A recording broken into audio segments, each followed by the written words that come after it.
प्रिय विद्यार्थियों, गायत्री कॉलेज सांचौर की ऑनलाइन क्लासेस में आपका स्वागत है।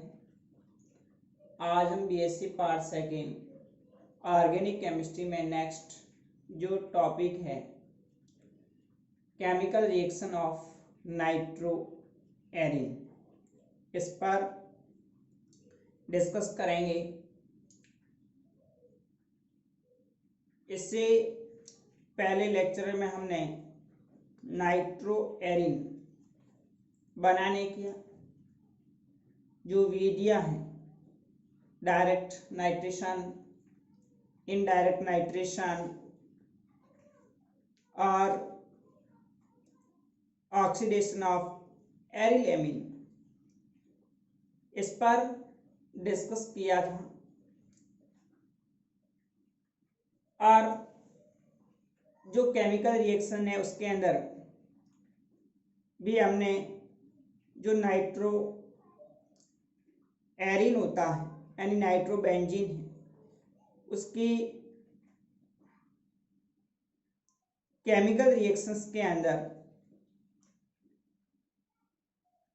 इलेक्ट्रोफिलिक सब्स्टिट्यूशन रिएक्शंस की बात की थी, जिसमें विभिन्न अनुनादी संरचनाओं के आधार पर जो रेजोनेंस हाइब्रिड होता है, अनुनाद संकर होता है, जिसमें बेंजीन वाले की ऑर्थो और पैरा स्थिति पर आंशिक धनावेश उपस्थित होता है, क्योंकि यहाँ पर जो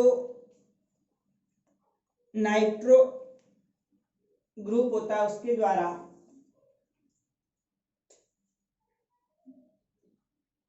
माइनस आई इफेक्ट दर्शाया जाता है और इसके माइनस आई इफेक्ट के कारण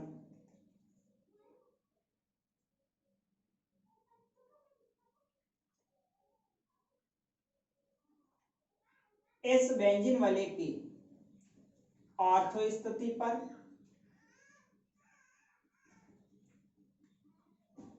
और पैरा स्थिति पर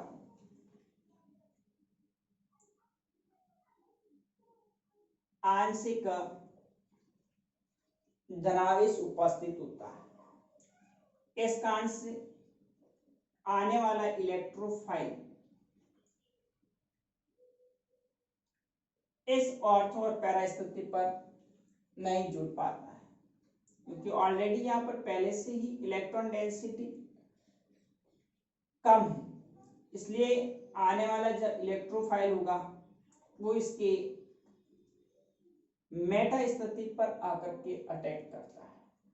जहाँ थोड़ी सी इलेक्ट्रॉन डेंसिटी रहती है तो आने वाला इलेक्ट्रोफाइल मेटा स्थिति पर अटैक करके इलेक्ट्रोफिलिक सब्स्टिट्यूशन रिएक्शंस दर्शाता है। लेकिन इस नाइट्रो एरिन के अंदर जो NO2 ग्रुप होता है, इस NO2 समूह द्वारा कुछ रासायनिक अभिक्रियाएं दर्शाई जाती है, जिसमें फर्स्ट जो रिएक्शन है रिडक्शन अपचयन अभिक्रिया। जब नाइट्रोबेंजीन का अलग अलग माध्यम के अंदर अपचयन करवाया जाता है विभिन्न रिड्यूसिंग एजेंट की प्रेजेंस में, तो ये अपचित होकर के भिन्न भिन्न उत्पाद देता है। सबसे पहले हम बात करें एसिडिक मीडियम में, अम्लीय माध्यम के अंदर एसिडिक मीडियम में जब नाइट्रोबेंजीन का अपचयन करवाते हैं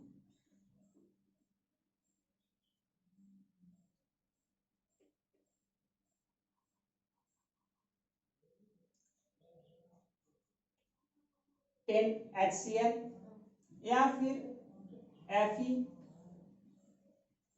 FeHCl की उपस्थिति में, तो नाइट्रोबेंजीन अपचित होकर के एनिलीन बनाती है।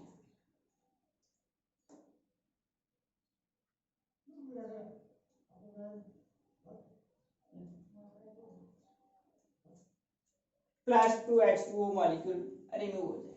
यहाँ से जो नाइट्रो समूह, इस नाइट्रो समूह के साथ 2 हाइड्रोजन परमाणु जुड़ करके NH2 और 4 हाइड्रोजन परमाणु 2 ऑक्सीजन के साथ जुड़ करके 2H2O मॉलिक्यूल रिमूव हो जाएगा। तो अम्लीय माध्यम के अंदर जब नाइट्रोबेंजीन का अपचयन करवाया जाता है तो एनिलीन बनती है C6H5NH2। इसी प्रकार से डायरेक्ट एनिलीन, इसमें बीच बीच में कुछ मध्यवर्ती बनते हैं। पहले जैसे नाइट्रोबेंजीन है, उसके अपचयन से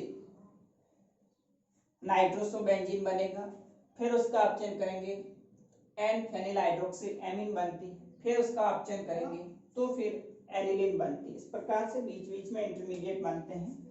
जैसे ये नाइट्रोबेंजीन है C6H5NH2 सॉरी C6H5NO2 है।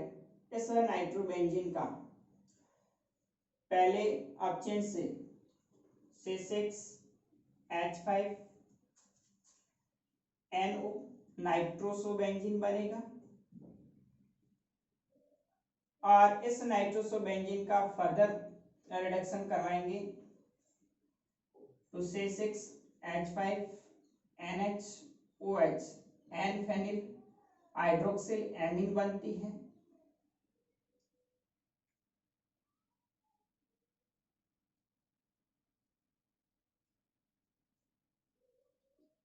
और फिर इसका आगे और अपचयन करेंगे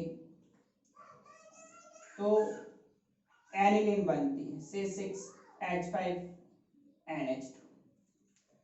इस प्रकार से नाइट्रोसोबेंजीन एन फेनिल हाइड्रोक्सिल एमीन और फाइनली एनिलीन का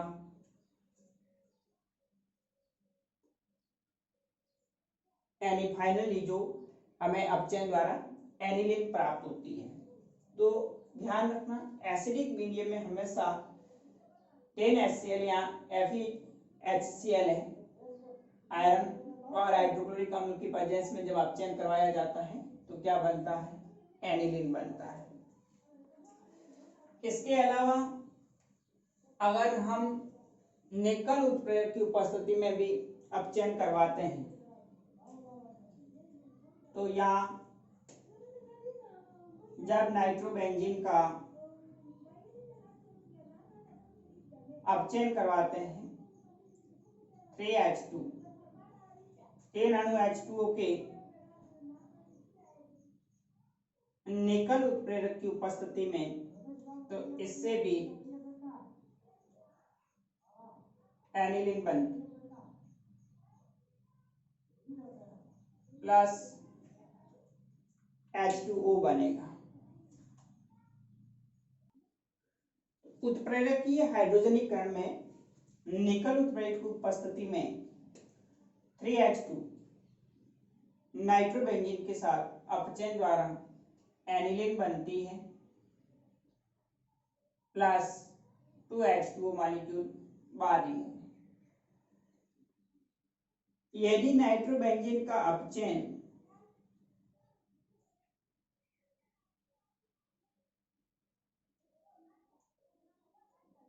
लिथियम एल्यूमिनियम हाइड्राइड की उपस्थिति में करवाते हैं तो इसमें भी अपचयन द्वारा एनिलीन बनती है प्लस 3H2 मॉलिक्यूल बाहर निकल जाएंगे 2H2। और यदि डाइनाइट्रोबेंजीन है और इस डाइनाइट्रोबेंजीन का ammonium sulphide NH4 ammonium sulphide की उपस्थिति में अपचयन करवाते हैं तो ये एक सेलेक्टिव रिड्यूसिंग एजेंट होता है, यानी ये वर्णात्मक अपचायक होता है। ओनली फॉर किसी एक NO2 समूह का अपचयन करके उसको NH2 में परिवर्तित करता है।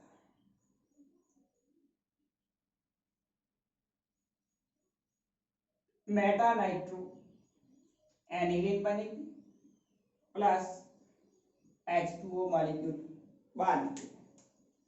तो यहाँ पर आप देखें कैटालाइटिक हाइड्रोजनेशन द्वारा भी नाइट्रोबेंजीन के अपचयन से एनिलीन बनती है।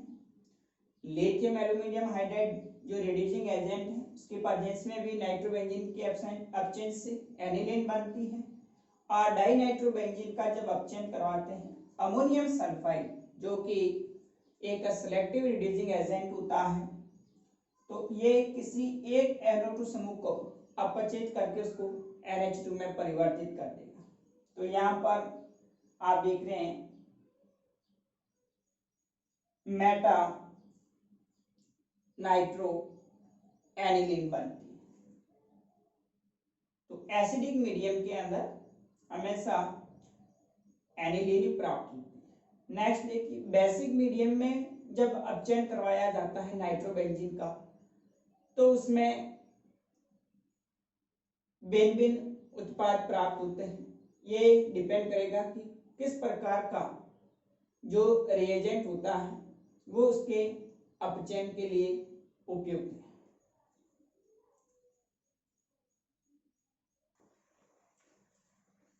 देखिए दूसरा बेसिक या अल्कालाइन जो मीडियम होता है, क्षारीय माध्यम में जब नाइट्रोबेंजीन का अपचयन करवाया जाता है तो इससे भिन्न भिन्न उत्पाद प्राप्त होते हैं।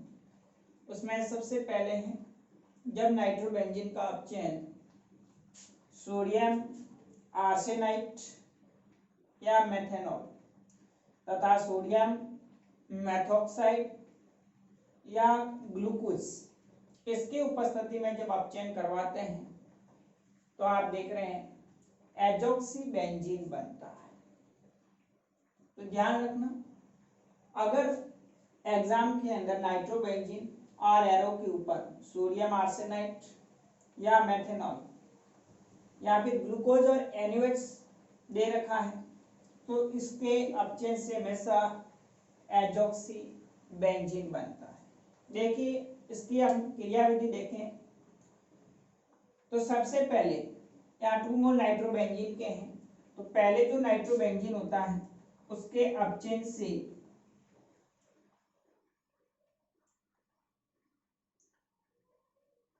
नाइट्रोसोबेंजीन बनता है।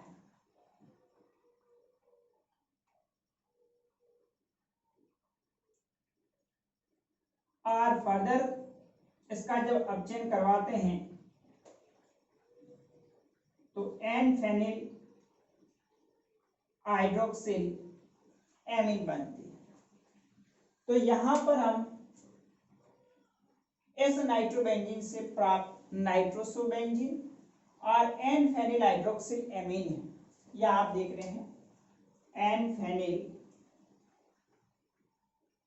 हाइड्रोक्सिल एमीन और नाइट्रोसोबेंजीन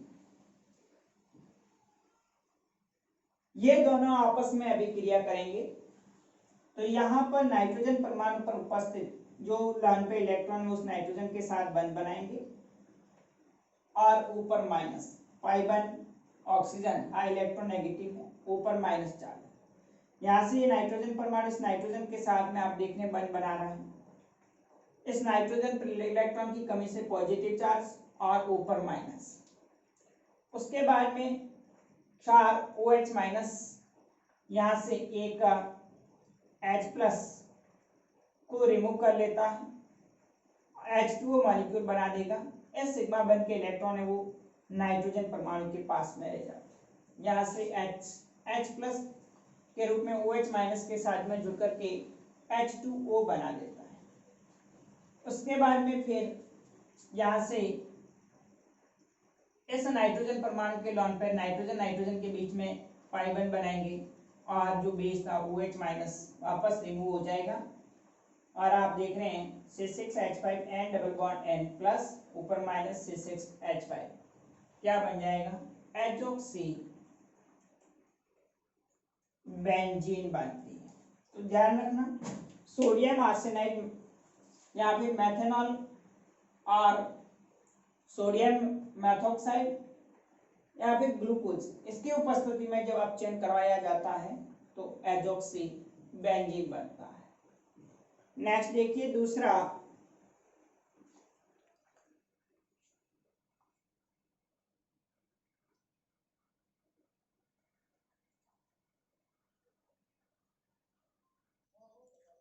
नेक्स्ट दूसरा देखिए, अगर नाइट्रोबेंजीन का अपचयन लो Fe तथा एक्वस NaOH या फिर जिंक और NaOH के मैथेनोलिक जो विलयन होता है या फिर सोडियम स्टेनाइट का जो बेसिक मीडियम क्षारीय जो विलयन है उसको प्रयुक्त करने पर एजोबेंजीन प्राप्त होती है। यहाँ पर आप देख रहे हैं कि जो बेसिक मीडियम है ये चेंज किया है यहाँ पर FeNaOH या फिर जिंक NaOH या SnCl2 NaOH, इनकी उपस्थिति में जब नाइट्रोबेंजीन का अपचयन करवाया जाता है तो इसमें C6H5 and double bond NC6H5 azobenzene प्राप्त होता है। तो विशेषकर यहाँ पर जो रिड्यूसिंग एजेंट है उसका ध्यान रखना है, कौन सा रिड्यूसिंग एजेंट नाइट्रोबेंजीन के अपचयन से एजॉक्सी बेंजीन बनाएगा और एजोबेंजीन बनाएगा। तो यहाँ पर FeNaOH या फिर जिंक NaOH या SnCl2 NaOH है, इसकी उपस्थिति में अपचयन से एजोबेंजीन बनती है। देखिए इसमें क्या होता है कि यहाँ पर हम पहले दो मोल नाइट्रोबेंजीन के हैं, एक नाइट्रोसोबेंजीन और दूसरा अपचित होकर के जो एनिलीन बनाता है, तो एनिलीन प्लस नाइट्रोसोबेंजीन है, ये आपस में अभिक्रिया करेंगे। यहाँ से नाइट्रोजन अपने लॉन पेयर इस नाइट्रोजन को दे देगा ऊपर माइनस, तो यहाँ नाइट्रोजन पर पॉजिटिव चार्ज एन ऊपर नेगेटिव चार्ज आ जाएगा, नाइट्रोजन के बीच में बल बन जाएगा। यहाँ नाइट्रोजन ने अपने दोनों लॉन पेयर नाइट्रोजन के साथ में दिए हैं तो इलेक्ट्रॉन हीन होने के कारण n पर प्लस, अब यहाँ से एक H प्लस रिमूव होकर ऑक्सीजन के साथ जुड़ जाएगा, OH बना देगा और इस सिग्मा वन के इलेक्ट्रॉन है वो नाइट्रोजन के पास में रह जाएंगे। उसके बाद में फिर नेक्स्ट आप देखिए, यहाँ से निकला H प्लस आयन O के साथ में जुड़ करके OH2 प्लस बना देता है।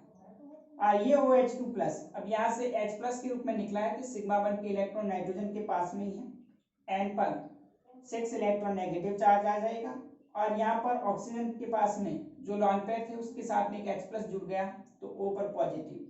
अब यहाँ पर ये लॉन पेयर जो होते हैं नाइट्रोजन परमाणु पर, ये नाइट्रोजन नाइट्रोजन के बीच में बंध बनाएंगे, यहाँ से एक अणु H2O का रिमूव हो जाएगा। तो आप देख रहे हैं कि C6H5 N double bond N C6H5 azobenzene प्राप्त होती है।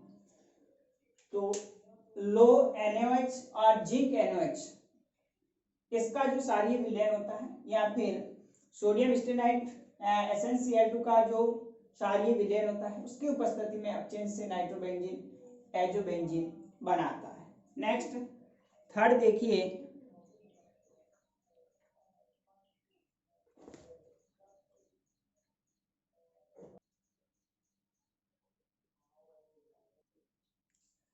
थर्ड है जिंक और एक्वस डाइल्यूट NaOH से जब नाइट्रोबेंजीन का अपचयन करवाया जाता है तो हाइड्रोएजोबेंजीन प्राप्त होता है। यहाँ पर आप देख रहे हैं नाइट्रोबेंजीन का अपचयन जिंक और NaOH इसकी उपस्थिति में अपचयन करवाते हैं तो हाइड्रोएजोबेंजीन प्राप्त होता है। हाइड्रो एजोबेंजीन प्राप्त होता है। यहाँ पर जो हमने अभी पढ़ा था एजोबेंजीन FeNaOH या ZnNaOH की उपस्थिति में अपचयन से एजोबेंजीन प्राप्त होता है। इस एजोबेंजीन का आगे फर्दर रिडक्शन के दौरान 2 इलेक्ट्रॉन इसके साथ में जुड़ करके N- उसके बाद में फिर 2H+ आयन आकर के दोनों नाइट्रोजन के साथ जुड़ करके हाइड्रो एजोबेंजीन बनाते हैं। तो यहाँ पर आपने देखा कि अपचन के अंदर एसिडिक मीडियम में ओनली 4 एनिलीन बनती है, जबकि बेसिक मीडियम के अंदर जब नाइट्रोबेंजीन का अपचन अलग अलग रिड्यूसिंग एजेंट की उपस्थिति में करवाते हैं तो भिन्न भिन्न उत्पाद बनता है। पहला, जब नाइट्रोबेंजीन को सोडियम आर्सेनाइट या मेथेनॉल या फिर ग्लूकोज और NaOH लेते हैं तो एजोक्सीबेंजीन बनता है। FeNaOH या ZnNaOH या फिर SnCl2NH की उपस्थिति में अपचयन करवाते हैं तो एजोबेंजीन बनता है। और जिंक धातु तथा डाइल्यूट NaOH की उपस्थिति में अपचयन करवाते हैं तो हाइड्रो एजोबेंजीन प्राप्त होता है। अब नेक्स्ट, विद्युत अपघट्य माध्यम के अंदर और उदासीन माध्यम के अंदर जो अपचयन अभिक्रिया है उसको हम नेक्स्ट अगले वीडियोस में डिस्कस करेंगे। Okay, thank you.